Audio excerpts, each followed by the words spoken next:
Okay, so we'll just get straight into it. Hi, I'm recording. Could you just start by just telling us your first name? my first name is Richard Wagon. What were your dreams as a kid? Be a rock star.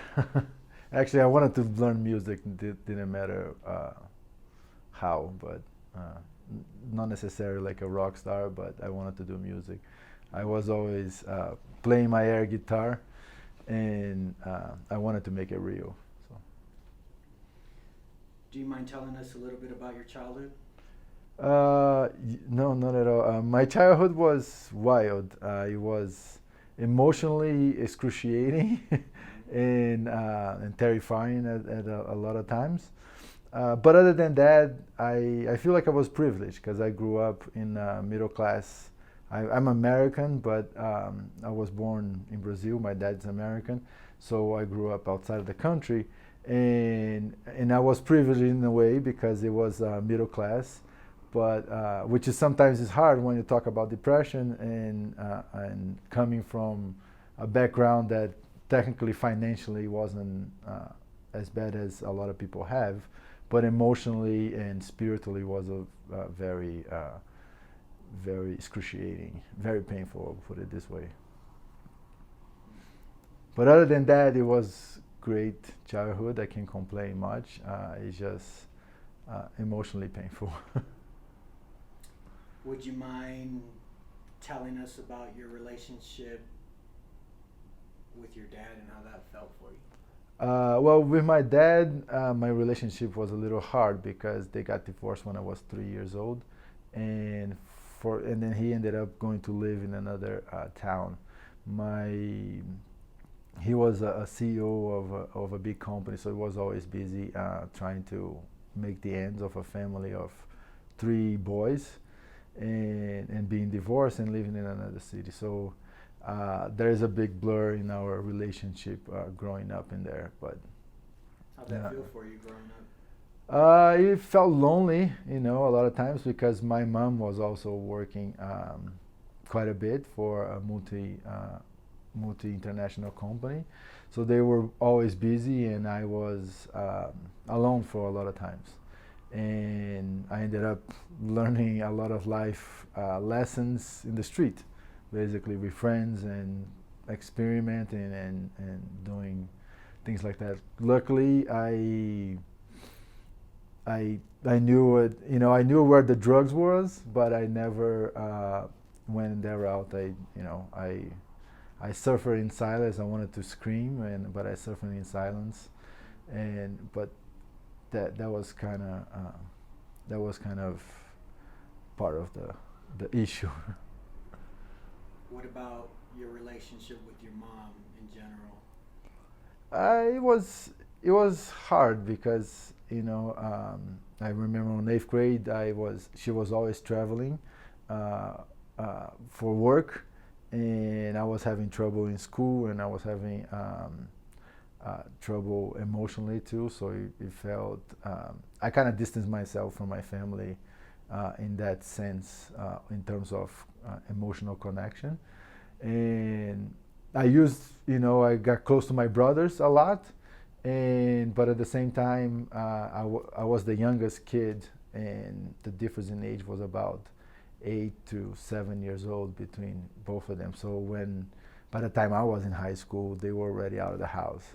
So so then I found myself alone, and a lot of times having to make difficult decisions and lifetime decisions by myself. So. What are the biggest things you learned from your parents, good or bad? I think one of the biggest lessons is to fight, in a way of staying true to yourself. And one thing I remember my dad always saying is like, I don't care if you are ended up being a garbage man or CEO of a company. I want you to be happy, and that I think is one of the best things I carry with me. Honesty was also another valuable thing that I learned with them. My dad used to investigate white collar crimes in companies, and I saw the world from the dark side of the moon pretty much, and I think that made me be extremely ethical with my work, and when I went to be an athlete, I carry that with me in a way of not taking drugs and not cheating on races, and so that's probably the most valuable thing that my family taught me. With all the painful emotional pain that I had, I think staying true to myself was probably the most important thing that they taught me. Could you tell us about your first love and how that felt? And it's whatever you associate as your first love. It can be a person, place, or thing. It's just what comes to mind. My first love was actually music. I remember the day that I actually got it a vinyl from one of those kids, pop kids singers in Brazil. She was very famous in Brazil. Her name was Xuxa, and I was like, I don't want this crap. And then I went to the store to change, and I saw a AC/DC album, and that for me was like, this is it, Like I just love the sound of a distorted guitar, and I think that was my first love. That aligned with skateboarding. Can you describe, so first love, like with rock and roll, right? Is Yeah. Pretty much. How was that for you? How did it feel for you? It just felt like almost like an outside of the body experience, like when I heard, and I remember till today listening to Metallica Jump in a Fire and slide into my living room with my air guitar, and it just felt like it was something greater than myself. It was just felt that it was, I don't know, maybe a way of life or intuition or some sort of guidance, because I didn't have much emotional support, and the music came in like a support, like almost like you're not alone. Can you tell us about your first loss or heartbreak? It's whatever you associate with that. My first loss, I think I actually mentioned in my book. It's I think it was my grandfather, and it was kind of traumatic for me because I saw it coming, and intuitively, and I couldn't express that, and I was afraid of being called crazy, and when I saw, like, on the lunch table, he started to gag, and he said, "It's time," and I knew it, and I just was paralyzed in fear, and I couldn't warn my mom that say, like, "Hey, it's coming," and that was my first experience with loss, and that felt really hard, and I blamed myself for years for knowing and not saying anything. How old were you? I was about 6.5 years old. I know you talked about the emotional turmoil you were going through. When did that start? Right there.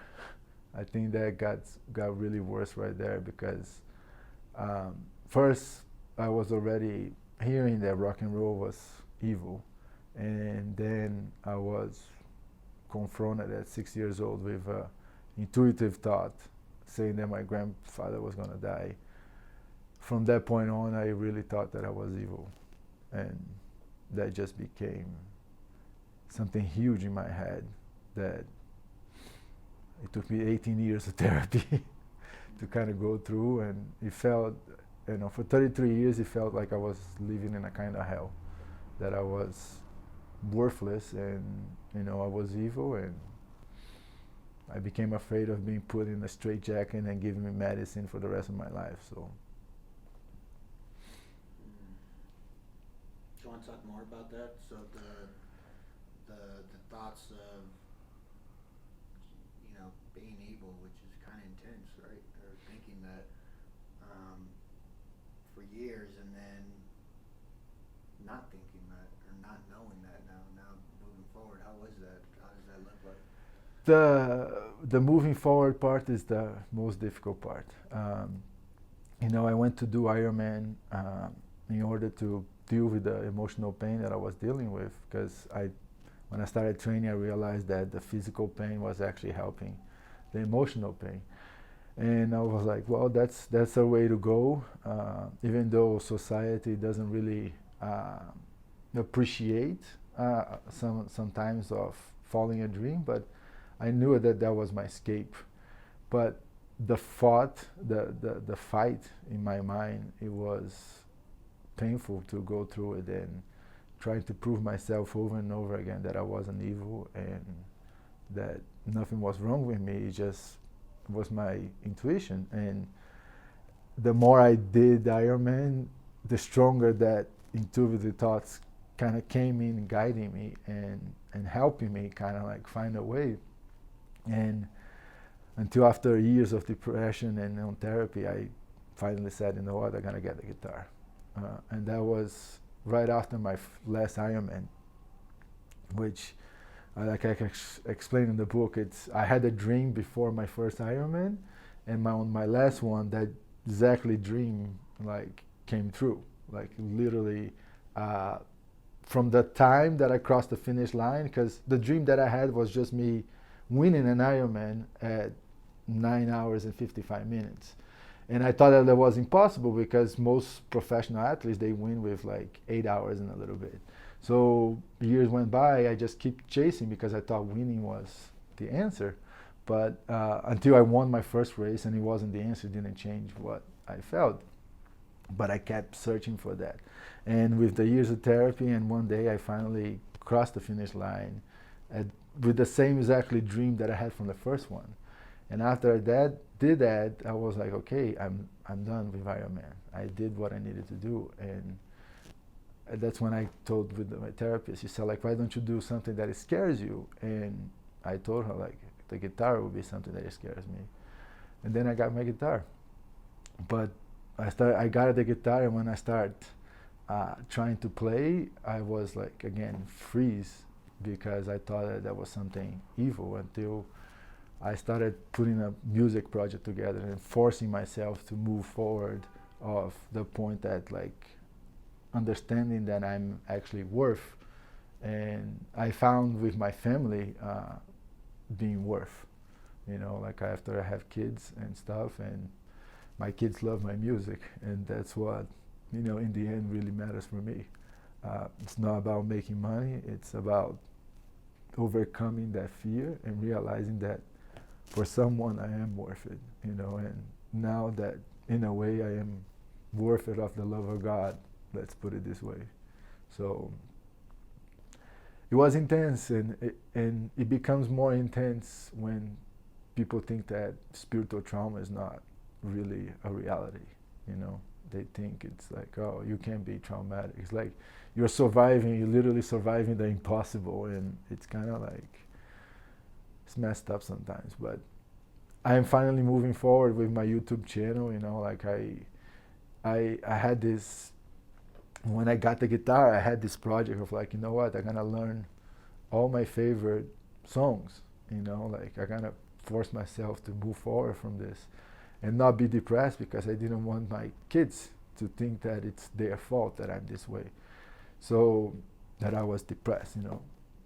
So I forced myself, and then from 2016 I've been trying to do this, and now I finally doing it.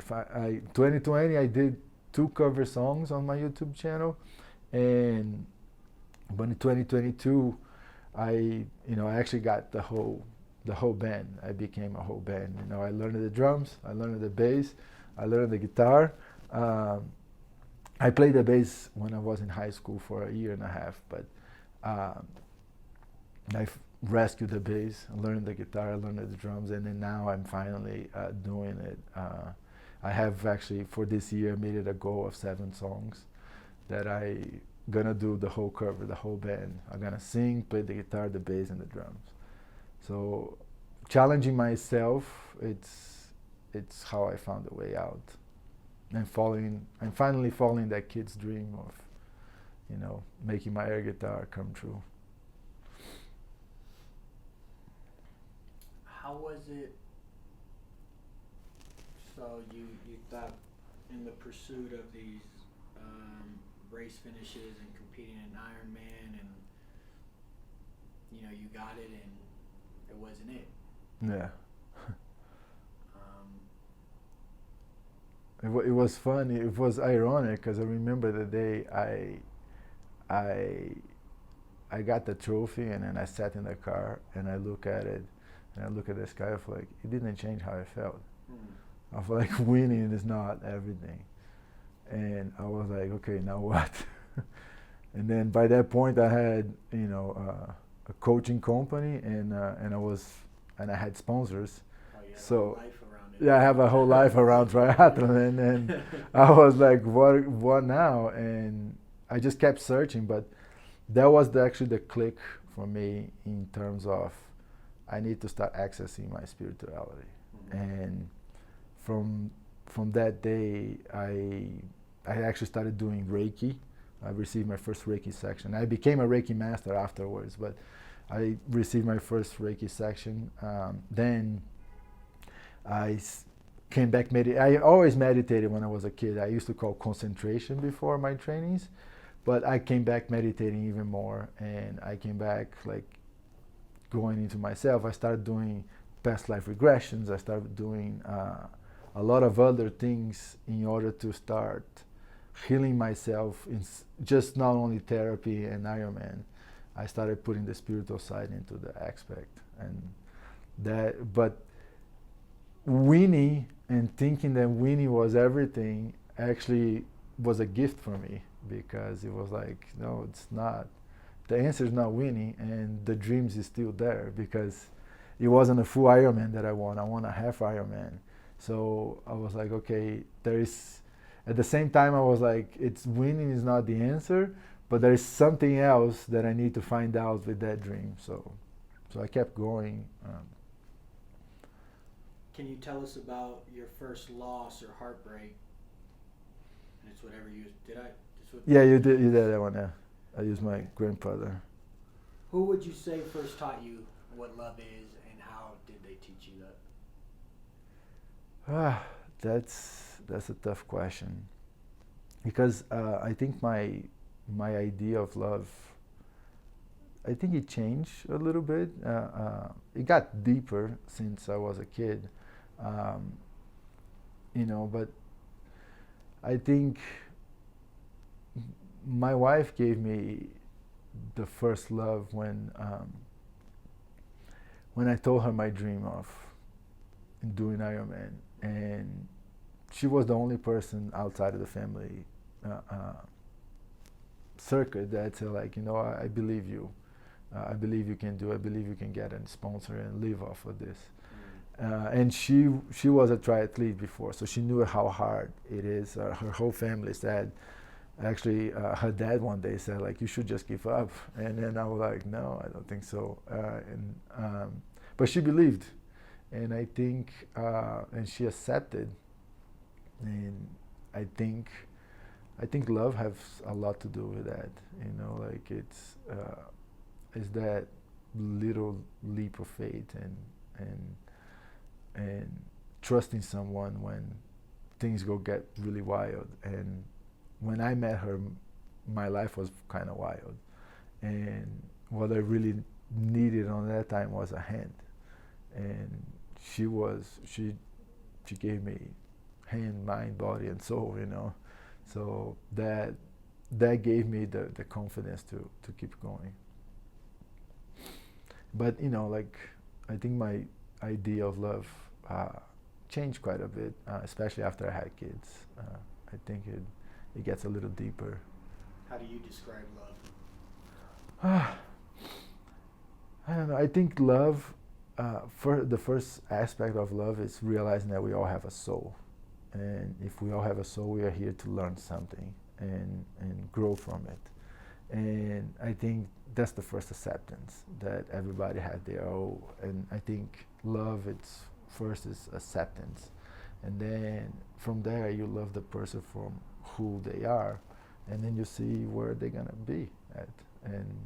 But I think it always starts with realizing that we all have a soul. What's a good day look like for you?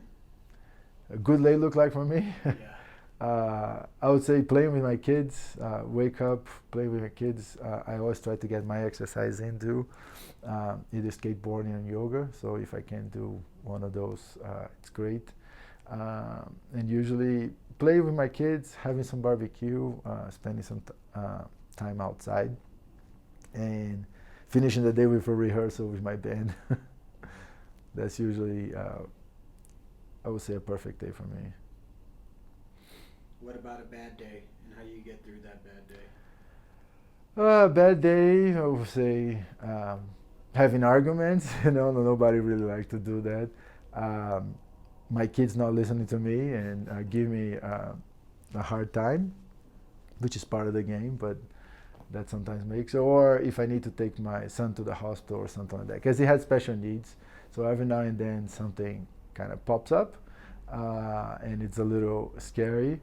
But the way I get to that, it's listen to music. Like sometimes if I have a really bad day, I put my headphones and I scream to the world in my own head, or I sing, or I get my skateboard and I put my headphones on and I go scream to the concrete when I fall, or something like that. But usually skateboard and music, it's what got me through. And play with my dog too as well. What's a person, place, or an event that's shaped you, good or bad? Good or bad? Was Ironman 2014. 2014 or 2012? No, 2011. Sorry. That was actually my first Ironman that I actually got paid to do it. I was running with Five Fingers shoes, like a barefoot type of shoes. And at the starting line, I panicked in a way that I was like, I need to go back.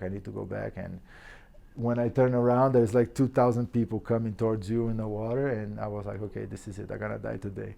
So I started like breathing in and out and start swimming again. And after that, the whole race was like I had an outside of the body experience. I was literally watching my body do the race, and I kept just thinking, just finish so you can get paid and get through this. And I ran the entire race like I was literally just watching my body do the race. And when I crossed the finish line, I started crying, and my wife asked me like, what happened? I was like, I have no idea. I panicked, and that was it. But that race kind of like started shifting the gears in my mind quite a bit. It's like there is something else into it, and I need to pay attention to that. So there was a click, like even though the race went horribly, I wanted to do like 9 hours and a little bit. I ended up doing 10 hours and 40 minutes, but I finished, and I overcame that panic, which it was I don't know, like it was probably one of the hardest things I've done it. And were you terrified? I was terrified, and I was terrified because I blank in the water, because I was professional, and the professionals, they usually start like a few seconds before. So, and then the age group the rest of the group comes in, and I was like in the middle of the water, and I was like, I couldn't breathe, and I was trying to take my shirt out, and I panicked until I look at the sky and say like, okay, just breathe. And then I said, one arm at a time, at least to get out of the crowd. And once I started putting one arm at a time swimming, and I was like, okay, let's just finish this and go for it. And that's when, I put the beast mode on and went for it. But it just felt like I had no control for 10 hours and 40 minutes.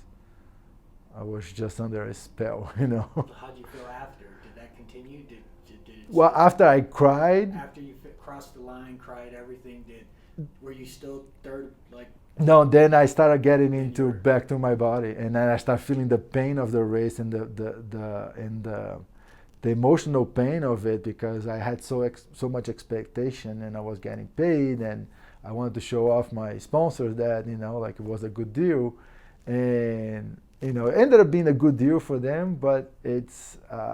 I was completely hurt. What inspires you?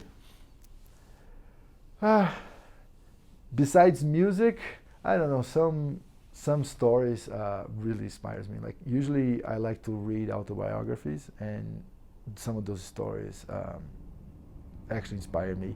Kelly Slater was one of the biggest inspiration for me. Like I read his book, and it's funny because his book, I think he's a little spiritual as well. And in his book, he says like, "Well, one time I was uh, in the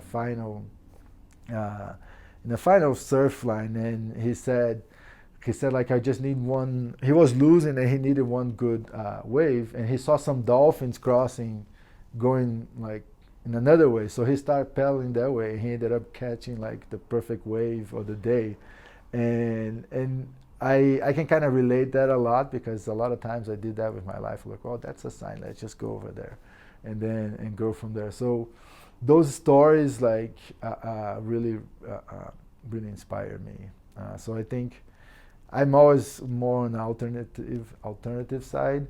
So Lemmy from Motorhead, it's one of the guys that also inspired me because he had also an emotional messed up life, and he's like, you know what, living like this is not for me. I'm gonna do some rock and roll, and that attitude of like going sometimes against the grain and still doing it and having some form of success, meaning like he done it. Doesn't matter if you were a millionaire or not, but he did what he lived life on his terms, and I think that's very inspiring.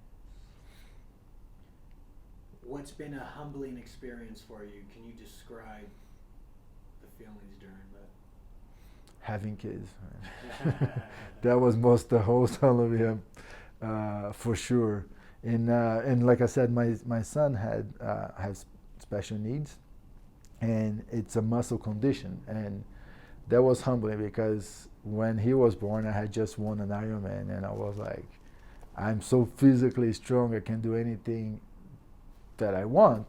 And he was born, and he has a muscle weakness, and I was like, there's certain things I cannot do, and that was very humbling. But he also brought me back to my soul, reconnected my soul in such a strong way. So it was very humbling, but what I received also was like a big blessing in a way because of the knowledge that I got into. But that was really humbling because I remember being in NICU and looking at him in the incubator, and it's like, there is nothing that I learned in my life that I can help. But even that I was wrong, because what I learned on the background, it helps me a lot to help him in his life challenges. So, but at that moment, it was like, that was probably the biggest slap in the face that I ever got in terms of like, you have no control of certain things, and you need to accept it. How was it? How was it being able to reconnect to your soul through loving your child? It was wild because of my story, but the minute that he was born, I was like, everything I ever believed in life kind of came true, like came to a realization, like that I always thought, with all my story with religion, like I didn't like the way that was received and the way it was put it out to me, but I always had this belief that we all had a soul. And when my son was born, with my sensitivity, that just connected in a way that I was like, oh my God, it's true. And therefore there is a lot of things that I had no control of it, because we all have a soul and we all have our path. But at the same time, I was like, this is everything I ever believe. It's true. It's almost like a revelation for me in a way, and that was like an amazing experience, I think. So for this next question, if you can go in your mind and think, this life event can be mental, physical, or spiritual. What was that? I'm sorry. So for this next question, Yeah. go in your mind and think, this life event can be mental, physical, or spiritual. Can you tell us about a time in your life that you can relate to the word war? War? Oh yeah, right now. Actually, my book, I think that's why it's so difficult to sell it. But my book, technically my opening chapter is it's a declaration of war in a way. It's funny because the whole book is ironic. In my dedication, I actually say it's like the man that is in peace with himself doesn't want war with anybody, right? But and I think that is true. But sometimes you need to defend yourself.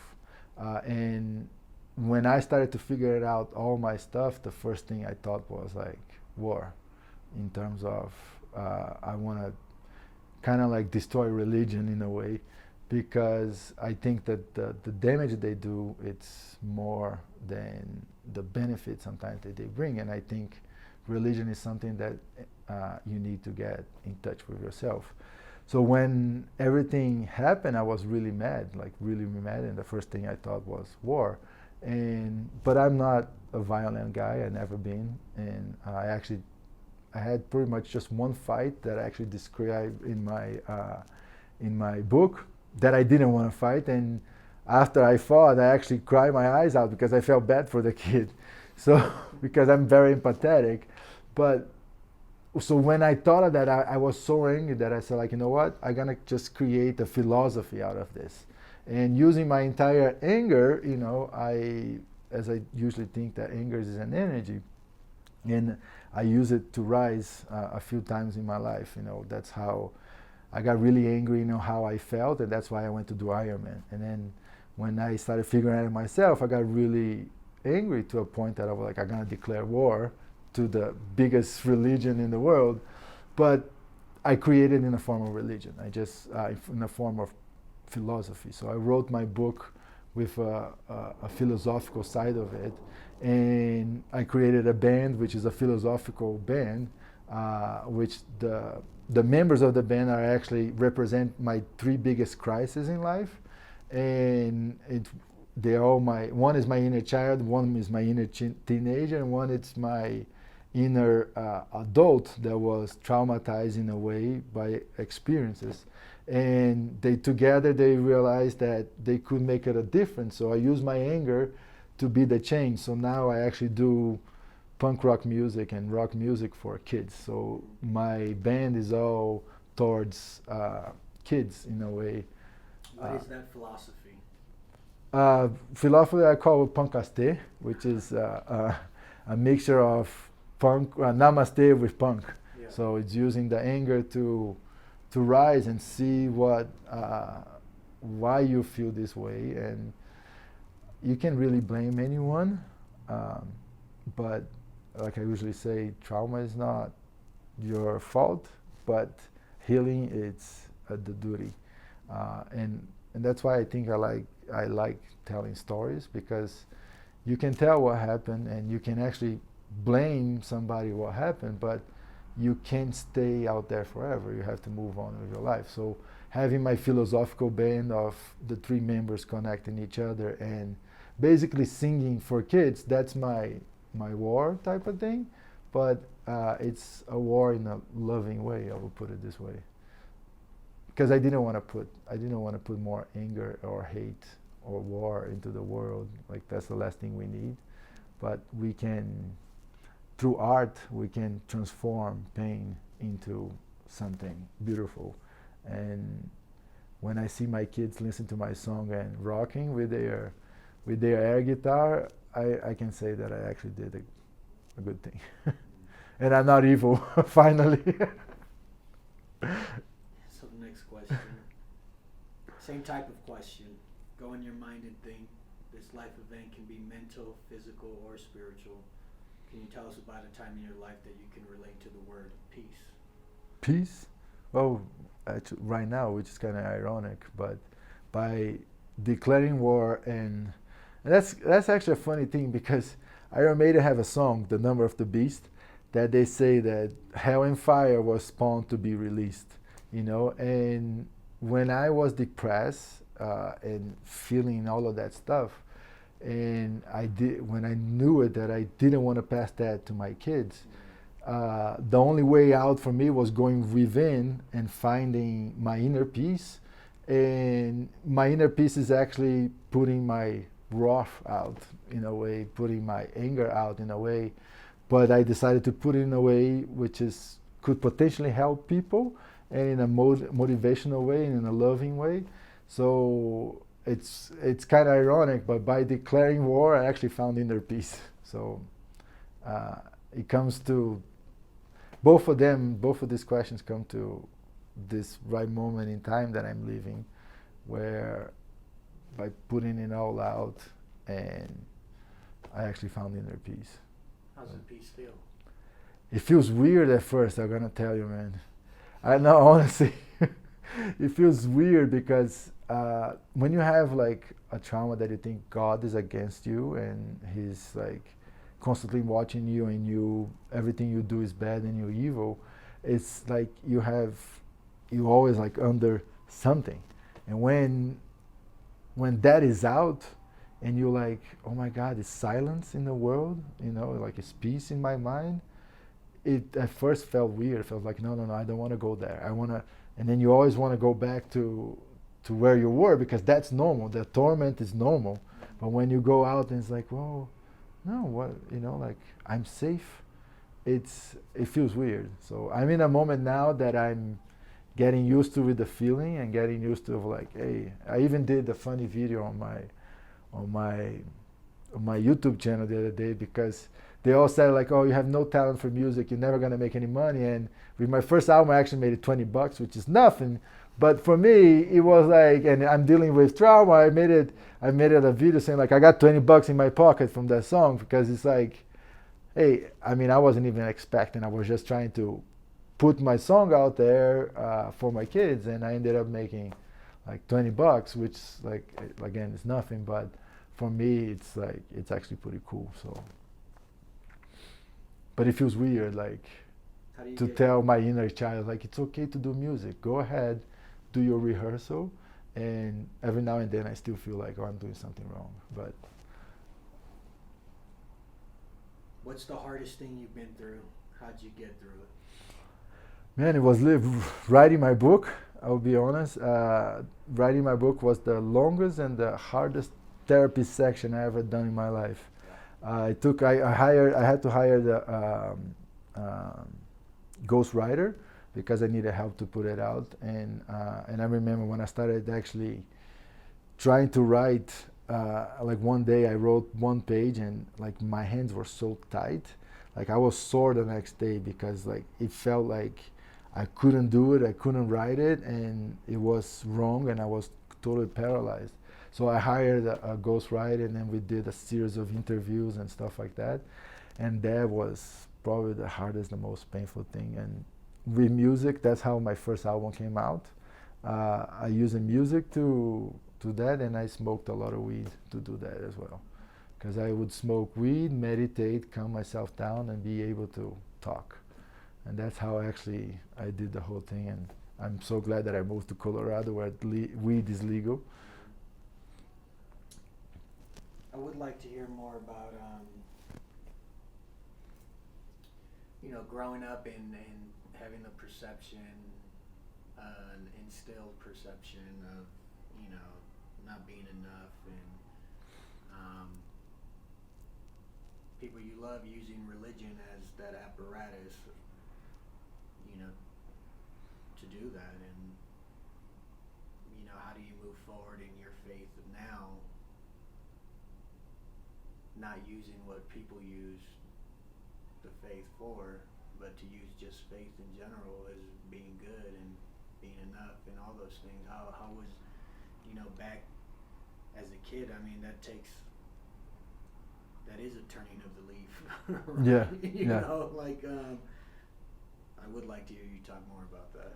Yeah, well, first it's the hard part for me. It's not even that my family was extremely religious and anything like that, but was the fact that I was going to Catholic school, and my mom is like she is a little religious in a way. Like they used to sometimes we go to masses and stuff, but it wasn't like such a big deal. But the fact that I have all the symbolisms, like walking, like I will go to school, there's crucifix everywhere with Jesus, and my mom had a crucifix in her room, so like that symbolism becomes like something that it's always looking down on you.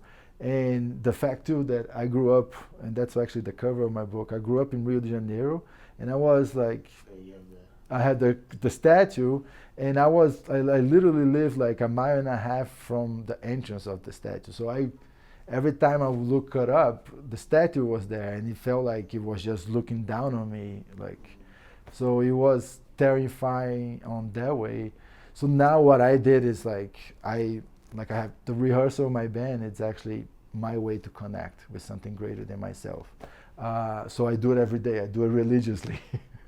Every night, once I finish, my duties as a stay-home dad, I go to my studio where, it's just my place over there. I have the drums, I have the bass, I have my amps, I have everything there. I did a whole decoration with, everything is symbolic there. From the first sticker that you're gonna see to the last sticker, it all has a meaning for me. It's like, it's basically my inner child room that I always wanted to have, like that, with the music room, where I just go in, explore myself out of judgment, out of fear, out of shame, out of guilt, or anything like that. I just allow myself to, and the days that are, I use weed for ADHD, which helps me a lot.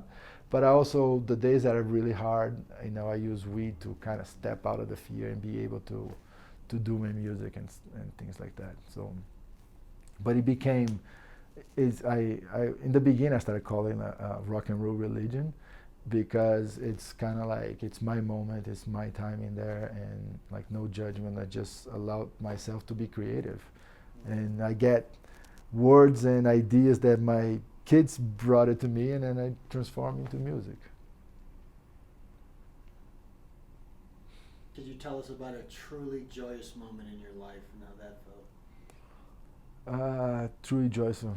There's so many. Like with my son having special needs, like every step that he does, it's a winning curve for us. So we try to celebrate that as much as we can. And so joyful moments, I have so many, and I'm so grateful for my kids for that. And I can tell you probably the last one. He just graduated from kindergarten with merits, because he's nonverbal, but he uses a talker, and he can read up to second grade level. So he's extremely smart, and it just brings me tears of joy, because he can use his strength in a world which is his mind. And my daughter, which she reminds me so much of her energy. Her energy reminds me so much of me, because I was an extremely energetic kid, and that's why skateboarding was my way out of a lot of things, because you can put the adrenaline in there. And she's a lot like me, and the other day, every time I put AC/DC to play, or Girls Got Ribbon, she just goes wild screaming. So that is, her passion for music, and my son's passion for music, and him following his path. Those are my greatest joy in life, and we try to celebrate every day, living every moment like there's no way out. So living to the fullest. What keeps you up at night? The world, I will be honest. Right now, this whole push of a lot of things that are going on really keeps me up at night.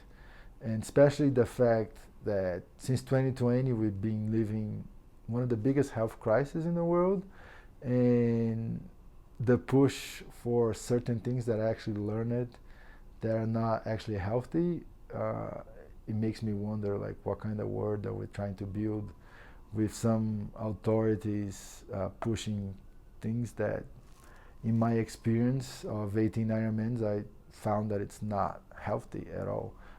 Food being one of them. I actually quit a job working at a recreational center with kids, because they were complaining about bad behavior, but they were giving kids all this processed food that I know from the fact that it's not good for you, and it acts like a drug, and they give them to the kids, and they expect to have good behavior, and that is so crushing. And every time I look at the word, that's what keeps me up at night sometimes, because I worry about my kids' future, and I'm worried about kids' future in general, because they're the future of the society, and we are feeding them literally a bunch of drugs and expecting them to act accordingly. you know. What keeps you going every day? Music, sharing my story. That those things are, because it's a dream of mine to tell my story in a way, because I think people, I look at when I look at the world, and I also have nieces and nephews. So when I look at the world and I look at them, sometimes going to the school system, and I had a hard time with the school system. So I think people need to know there is another type of lifestyle out there. There is another type of salvation, if you want to put it this way, so you can live your life. You not necessarily need to go to a 9-to-5 job. You not necessarily need to be unhappy, 30 years of your life in order to finally do what you love. So I think it's important to know that not necessarily going to school, going to college is probably the right way for you. A lot of people, like myself, I tried to fit in. I tried college 3 times and it didn't work.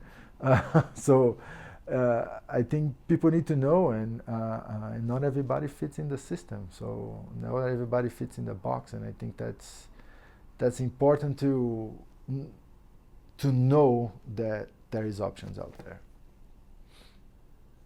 Imagine you're in the hospital today with only hours to live. What would be your regrets, if any? I don't think I have any regrets, man. I mean, I was a dick with a few people, because in school, first I was bullied, and then I got mad and I became the, master of the bully. So it's kind of like I went both routes. And I know I apologize for a bunch of people afterwards, but I don't think I have any regrets, because I apologize, and most of I didn't do anything too bad, but I needed to defend myself, and sometimes I will go across the line a little bit. But in terms of regrets, I think I will die happy today. You told me what your dreams were as a kid. What are your dreams now? My dreams now is to get my music heard, to be honest. The book is not, I don't know, the book, I want to tell the story, but I know it's hard, because it messes with people's psychic in a way, and not everybody's not necessarily ready to read that, or they even want to read that because they want to, stay in their faith in a way, and that's fine with me. It's just, so the book I'm not really too worried, but the music, I think it's where to be heard, to get my music heard, I think it's cool. But the good thing is on TikTok, one of my favorite songs, I have like 19,000 views already. So that pumps me up. You're the co-author of your life story. What's your picture perfect ending? And it's not the end when you die. It's just if it's a book or if it's a movie, what's that fade to black? What's that scenic happy ending look like for you? I think we'll be doing a concert. Either doing a concert, or maybe being on stage with one of my favorite bands like Iron Maiden, just showing up in the stage with them, or being backstage with them or something like that. I think those for at least for that part of the story, like to close a chapter, I think it would be kind of cool. Because I usually I say like, oh, I don't have any heroes, but Iron Maiden have at least three songs that really touched my heart and really helped me. One was when I was 15, called Judgments of Heaven, where he talks about suicide not being the answer, and that really touched me and made me to start changing. And I started, that music was what put in my head like, well, suicide is not the answer. So So I think closing the story like that, either doing a concert in a normal place, it doesn't need to be that big, but doing a concert or finishing doing a concert with going in the stage with my band or something like that. You know how when they call those kids, like I could be one of those kids, a 42-year-old kid. They kind of like, hey, this kid's gonna play with us a song, like something like that. But